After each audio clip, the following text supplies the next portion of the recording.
माननीय पूर्व सांसद जी आपको बताएंगे कि इनके कार्यकाल जो था 5 साल का कार्यकाल था, उसके बाद 10 साल का कार्यकाल किसी दूसरे व्यक्ति दूसरे सांसद का हुआ।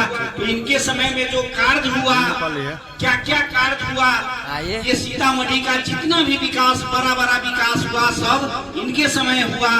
और इनका जो सोच था, वो सारा सोच, बड़ा बड़ा जो सोच था, शिक्षा के सवाल पर, स्वास्थ्य के सवाल पर, रोड के सवाल पर, बहुत सारा रोड अभी आप देख रहे हैं जो NH है, मुजफ्फरपुर से नेपाल की तराई तक है, इधर मोतिहारी से नरैया तक है।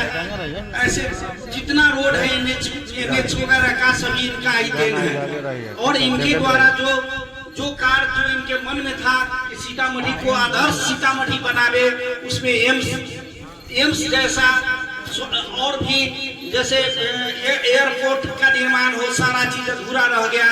तो इनके मन में एक चीज है, मैं अगर होता तो 5 साल मैंने जो किया और मेरे मन में जो था सीतामढ़ी को बहुत ऊपर ले जाऊं, आगे ले जाऊं, ये सब अधूरा रह गया। उसी से संबंधित आप जनता और नेता के बीच संवाद कार्यक्रम चल रहा है। यह कार्यक्रम, यह संवाद 5 से 6 महीना तक गांव-गांव, पंचायत चलेगा। और इसी का एक कड़ी है जो आज इस सुरसन प्रखंड के मौलकी पंचायत के पटेल नगर में हमारे कर्तव्यनिष्ठ, ईमानदार और अच्छे सोच और विकासशील पुरुष के रूप में जाने वाले हमारे पूर्व सांसद अर्जुन राय जी आपको बताएंगे कि इनके मन में क्या क्या चीज था जो पूरा नहीं हो पाया, और उसी की लड़ाई आज ये लड़ रहे हैं। और अभी जो और आगे आने वाला है 24 में चुनाव, उससे संबंधित ये बात बताएंगे कि कैसे व्यक्ति को अपना वोट, अपना कीमती वोट देना चाहिए, जिससे कि आपका सीतामढ़ी का विकास हो। तो अब ज्यादा क्या बोले, हमारे नेता बैठे हुए हैं, चूंकि कार्यक्रम इनका है, जनसंवाद कार्यक्रम हमारे नेता और जनता आप लोगों का डायरेक्ट सीधा होगा। जो भी बात हो आप बताएंगे, अभी हमारे पूर्व सांसद आपको बताएंगे। और इन्हीं शब्दों के साथ हम अपनी वाणी को विराम करते हैं और अपने नेता को आमंत्रित करते हैं कि आप आइए और इस पटेल नगर में अपने प्रिय जनता को अपनी वाणी से अवगत कराइए। यहाँ पर आपके बीच के लंबे समय से प्रतिनिधित्व करने वाले सुरसन में प्रमुख की जिम्मेवारी भी निर्वहन किए, यहाँ से मुखिया भी रहे, नेता भी हमारे भाई राजनारायण जी, और दाहिने तरफ एक भाई अकबर है, एक अकबर बादशाह थे, एक दूसरे बादशाह है हमारा भाई अकबर, जिला परिषद में आपके बीच चला लोक संवाद यात्रा के माध्यम से अपनी बात कहें। अब मेरे समझ में है कि आप सब प्रबुद्ध लोग हैं, बराबर हम यहाँ बैठते थे, मैं चीजों को समझता हूँ। यहाँ के लोग बड़ी जल्दी बात पकड़ लेते हैं, समझ जाते हैं, बोले न बोले लेकिन बात समझने में मिनट का देरी नहीं होता है। तो मैं कम समय में अपनी बात खत्म करता हूँ कि ये भारत देश जब आजाद हुआ, इसमें सभी नागरिक को एक चीज बराबर का ताकत अधिकार मिला आजादी के बाद, वो तब वोट का अधिकार। और वोट के अधिकार अमीर हो, गरीब हो, हिंदू हो, मुसलमान हो, प्रधानमंत्री हो, चपरासी हो, औरत हो, मर्द हो, सबको एक ही वोट का अधिकार। और इस वोट से प्रतिनिधि का चुनाव होता है देश के लिए, MP का, जिनको सांसद कहते हैं, और राज्य के लिए विधायक। सांसद का काम है प्रधानमंत्री चुनना और विधायक का काम है मुख्यमंत्री का चुनाव करना। चूंकि गंभीर बात है, इस अधिकार का इस्तेमाल करके परिवार, इलाके को सुरक्षित कीजिए, इसलिए आपको वोट का अधिकार। ये वोट का अधिकार इसलिए नहीं मिला कि किसी व्यक्ति को मजबूत कर दीजिए, उसको वोट देके राजा बना दीजिए, इस काम के लिए वोट का अधिकार आपको नहीं मिला। लेकिन आज आजादी के 77 साल में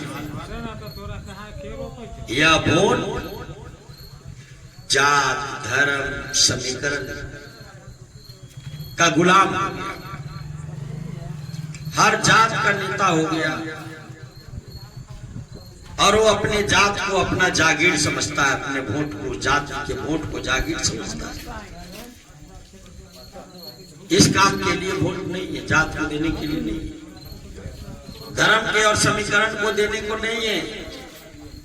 यह वोट न मंदिर बनाने के लिए न मस्जिद बनाने के लिए, यह वोट बिजली चल रही है बिजली के लिए, सड़क है सड़क के लिए, सुखाड़ है खेत में पानी के लिए, स्कूल में अच्छी पढ़ाई के लिए, हॉस्पिटल में अच्छे इलाज के लिए है, बेरोजगारों को रोजगार के लिए। यहां से कैसे पटना जाए, नेशनल हाईवे स्टेट हाईवे के लिए, दिल्ली कैसे जाए, ट्रेन के लिए, इंग्लैंड अमेरिका कैसे जाए, हवाई जहाज के लिए। घर में आमदनी नहीं है, उद्योग धंधा फैक्ट्री लगे, नौजवान को काम मिल जाए, नौकरी मिल जाए, इस काम के लिए। यह वोट जात के लिए नहीं है, धर्म के लिए नहीं है। अब कोई नहीं कहता बिजली आई और गई। बिजली है बिहार में, रात में भी रोशनी दिखाई दे रही। आपका वोट का हिसाब मिला, बहुत सारे सेक्टर में उन्होंने काम किया। श्री तेजस्वी प्रसाद यादव ने 2020 के चुनाव में एजेंडा लाया था कि मुझे आप वोट दीजिए, सरकार बनेगी, हम मुख्यमंत्री बनेंगे तो हम कमाई की व्यवस्था करेंगे, दवाई की व्यवस्था करेंगे,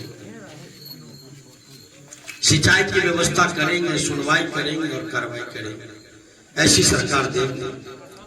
112, 13, 15 तक एमएलए जीत गए, 5-7 हट गए, मुख्यमंत्री नहीं बने।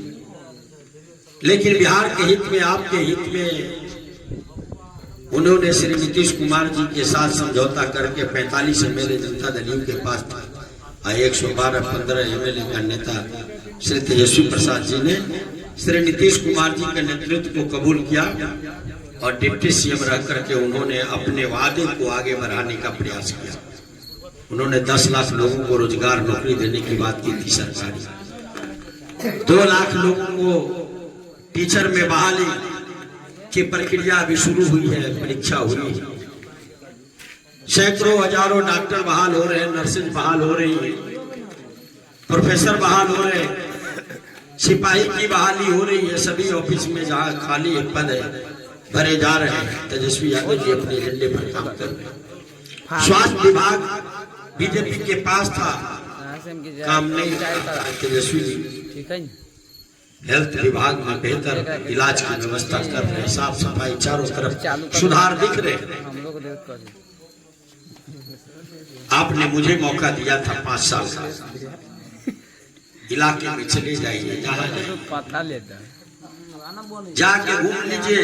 का रिश्ता होता है वो माँ बेटे के रिश्ता से मजबूत रिश्ता है, पिता पुत्र का जो रिश्ता होता है उससे भी मजबूत रिश्ता है, ये विश्वास का रिश्ता है। और जनप्रतिनिधि की जिम्मेवारी है कि जनता के सुख में, दुख में, तकलीफ में उनके लिए खड़ा हो जाए, उनके बच्चों, उनके परिवार के विकास के लिए, कल्याण के लिए हमेशा प्रयासरत रहे और उनके जीवन में खुशहाली लाए। इस काम के लिए प्रतिनिधि चुना जाता है। प्रतिनिधि ये नहीं चुना जाता है कि जात और धर्म के नाम पर वोट ले लीजिए, समीकरण के नाम पर वोट ले लीजिए और 5 साल दिखाई नहीं दीजिए, फिर जात और समीकरण के पार्टी में चले जाइए। हम आपसे निवेदन करने आए, यही वोट आपने हमको दिया था। 5 साल में हमने सीतामढ़ी की तस्वीर बदली थी। बिहार में हम एनडीए में थे, जनता दल यू में थे, दिल्ली में मनमोहन सिंह की सरकार थी। उस विपरीत सरकार में अरबों अरब रुपए लाया, नेशनल हाईवे में अरबों रुपया विभिन्न प्रोजेक्ट में लाया, रोड में, पुल में, रेल में, राज्य सरकार से सड़क, सिंचाई प्रोजेक्ट सब पर काम किया। पैसे की कोई कमी नहीं थी, जहां हाथ फैलाया पैसे मिलते थे, विकास हो रहे थे। और वही वोट आज 5 हो गया, 5 आपने वोट दिया, जीते जरूर प्रतिनिधि गायब हो गए, आपसे मतलब नहीं, ये रिश्ता नहीं। हम आपसे ही आगे निवेदन करने आए हैं कि आपने 2 बार प्रधानमंत्री जी को वोट दिया। भारत सरकार ने 1 रुपए का काम बिहार में नहीं किया, बिहार छोड़िए सीतामढ़ी में नहीं किया। न एक बिजली के खंभा दिया, न एक पुल दिया, न रोड दिया। ये 10 वर्षों में जो भी दिखाई दे रहा है राज्य सरकार के प्रयास से दिखाई दे रहा है। राज्य सरकार के पास साधन सीमित और प्रधानमंत्री जी ने बड़े बड़े भाषण, बड़े प्रचार करके आपके वोट को लेने का काम किया। हम आज आग्रह और निवेदन करने आए कि 2 बार आपने प्रधानमंत्री के नाम पर वोट किया, बदले में कुछ नहीं। हम प्रधानमंत्री से आपके माध्यम से आग्रह करना चाहते हैं कि हम सीतामढ़ी में अंतर्राष्ट्रीय हवाई अड्डा बनाना चाहते थे। हम मंत्री से मिले भी थे और मंत्री को पत्र भी दिया था, मंत्री ने प्रयास भी किया। चुनाव आ गया, हार गए, हवाई अड्डा नहीं बना। दरभंगा में तो बन गया। हम एम्स भी चाह रहे थे, वक्त नहीं इजाजत दिया।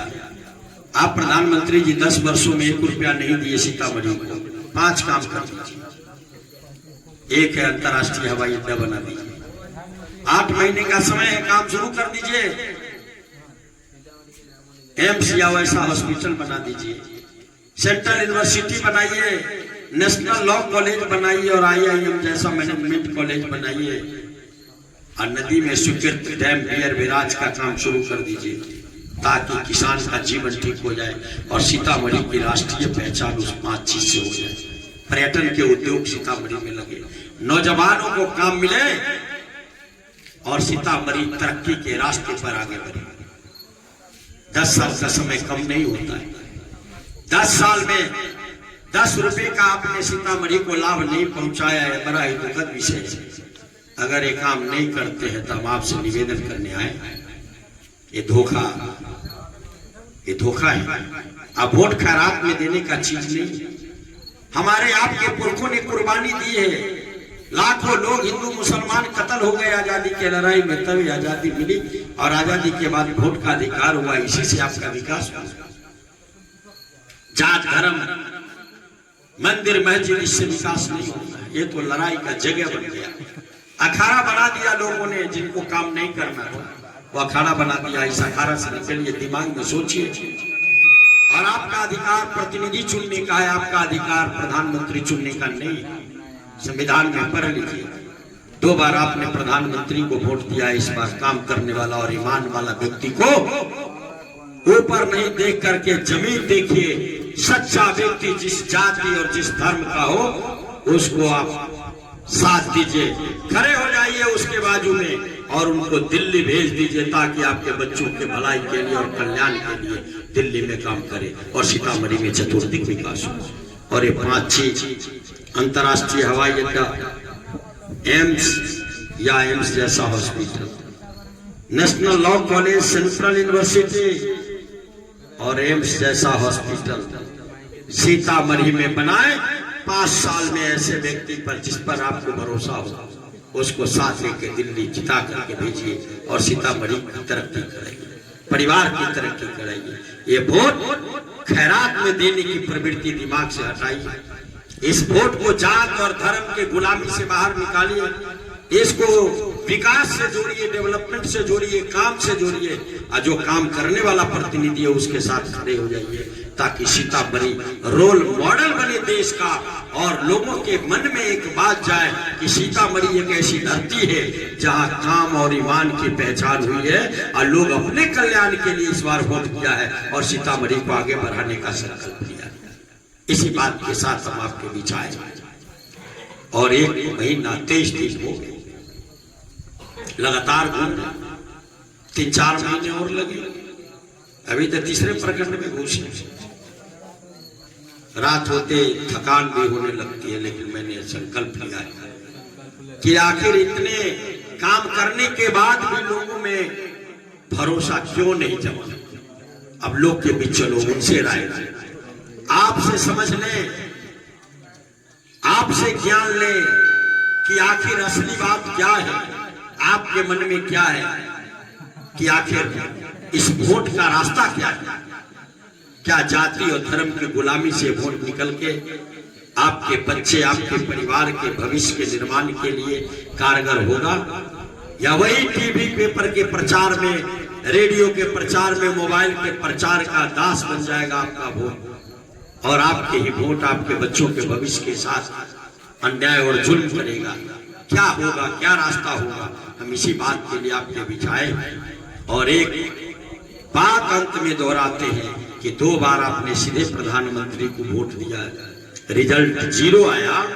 इस बार काम करने वाला, ईमान वाला सांसद, चाहे जिस जाति के हो, अच्छे व्यक्ति, ईमानदार व्यक्ति को दिल्ली चुन करके पार्लियामेंट में भेजिए, जो विकास और आपके परिवार से जुड़े, दिन रात आपके सुख दुख में भागीदार बने और आपके कल्याण के लिए और बच्चों के कल्याण के लिए काम करे।